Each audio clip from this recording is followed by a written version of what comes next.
Alright guys, this latest chapter of Black Clover was everything to me. I have been waiting literal months for this moment here. With the previous chapter, we had the recognition of Magna's victory over Dante, something that had Asta shaking as he was overly excited about this. And rightfully so, this was a major accomplishment for this member of the Black Bulls. And Asta wasn't the only one impressed, Luck was as well as a rival of Magna.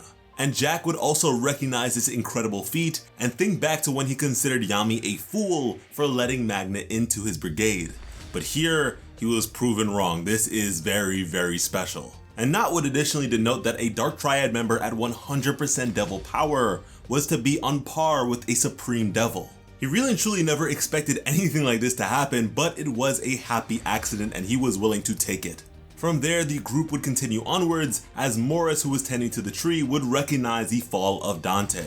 But Dante, refusing to stay down, would morph into this horrendous creature, one that Jack would return to, finally putting an end to Dante. But now with the Heart Kingdom's reinforcements in play, we would shift back to Vanica versus Charlotte and Rill. They were now having an exceedingly difficult time subduing Vanica, as she now had Princess Lolopechka like a cursed puppet. And just as Charlotte seemed to be overwhelmed and nearing a fatal blow, the joint forces of Gaja and Noelle would swoop in and enter the fray.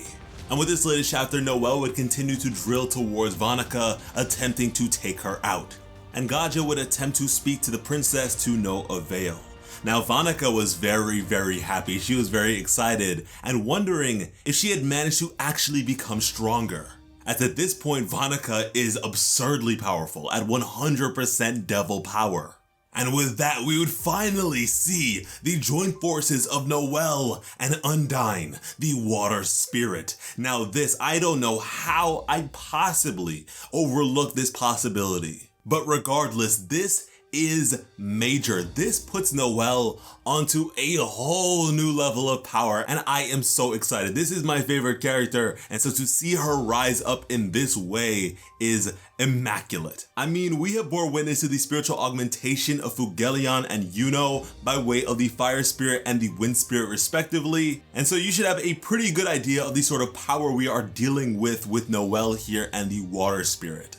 Now flashing back to how exactly this union came to be, in the wake of Vanica's assault by way of her curse magic, the contract between Undyne and the Princess Lolopechka was weakened to the point of being temporarily disabled. And so in an attempt to maintain and restore her strength, she would move over to the grimoire of someone who was capable of handling her power. And that person just so happened to be Noelle.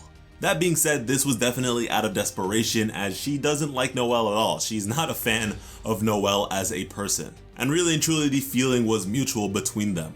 But beyond their bickering, Dryad would offer a bit of wisdom in regards to how they can properly take Vanica down. This being a form of power that wasn't necessarily arcane in nature. A devil vanquishing power exclusive to the spiritually possessed. And Noelle was reasonably surprised by this, as two members of the Clover Kingdom do possess spiritual power, and so why have they yet to be trained in this regard? And even looking beyond that, why did Lolopechka not already have this power to begin with? From there, we would have the further recounting of history by way of Undyne. She would express that she has been loyal to the Heart Kingdom and served it since the very first queen. But of course, eventually one day Lolopechka would come to be, and she had an incredible reserve of magical power. She could do a whole lot, but she was different in the way that she could not use any offensive magic. Sure, she could do a little this and a little that, but it wasn't enough to be augmented by the power of the spirit in a way that could slaughter devils outright. And with her inability to learn offensive magic, Lolopechka felt a bit inadequate as a queen. However, Undyne would correct her and say that her kindness is incredible, it is her pride. And so she would withhold the information of this incredible power from Lolopechka.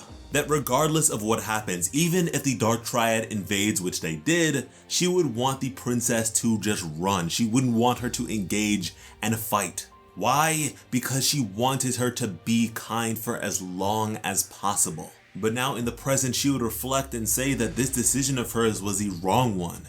It's because of this decision that Lolopechka was caught, captured, and cursed. However, now Noelle would correct her and say that sure, maybe she should have taught her sanctuary, but her reasoning wasn't a bad one.